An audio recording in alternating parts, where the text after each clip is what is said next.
was a Yorkshireman who, as you say, came down for a job, met my mum, and as with many men who meet women from Pontypool, never left. So he was, yeah, he was different. We all credit him with giving us our quirky genes, really. So I run a little film company, and you know, we've all got like quirky things that we do, and it's all from him, really. He started off as a stuntman. Then he was building cars and kit cars, and he's got a fan page for him on Facebook. He broke speed records at Santa Pod, and he was basically sort of Wales's version of Red Adair. So whenever there was an explosion on a power station or something, they'd fly him off, and in he'd go and sort it out. So my memories of him growing up as a kid was basically bandaged up, patched up, burns, cuts, and all sorts. Yeah, he led an extraordinary life, really. Last year, you were sat down with him watching the Chernobyl film, which most of us watched, and he came out with something which totally pulled the carpet from under your feet.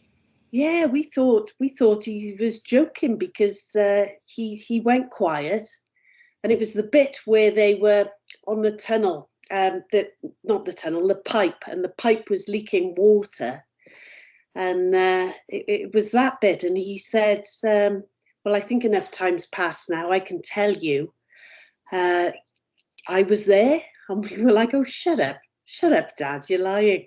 And he said, no, he said, I was working for an American company, which I knew. And of course, he'd had to sign secrecy agreements, because the Russians and the Americans working together on this was sort of unheard of. And he'd gone out there, and he went into a great deal of the horrors that he saw there, and the people he worked with who died, basically. And yeah, he said, you know, do you remember then when I came back, I couldn't work on nuclear power stations for 2 years? And I can remember that. I was about 16, 17. And my recollection at the time was sort of, you know, having strange people come into the house and sort of monitoring radioactivity, and having to wear like little radioactive badges. I can just see them now. And at 16, 17, I wish I'd paid more interest, but I didn't. And you know, just looking back on it now, I think, well, what a strange house I must have grown up in, that all seemed normal. But that was just how my dad was. He when I was 14, he bought me Brian Epstein's old Zephyr Zodiac, and we had that on the drive, and you know, we were doing that up, so that could be my first car. And of course, I didn't want it. I wanted an MG Metro like all my friends. But yeah, Dad was a one-off. Extraordinary man, a hero. Yeah, a quiet hero, really, a quiet hero.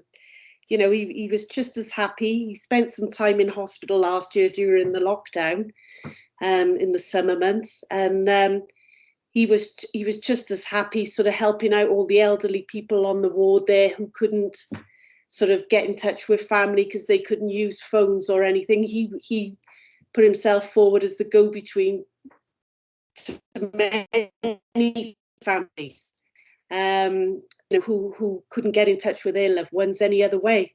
And so yeah, he was a big hero and a quiet hero. He was a good guy.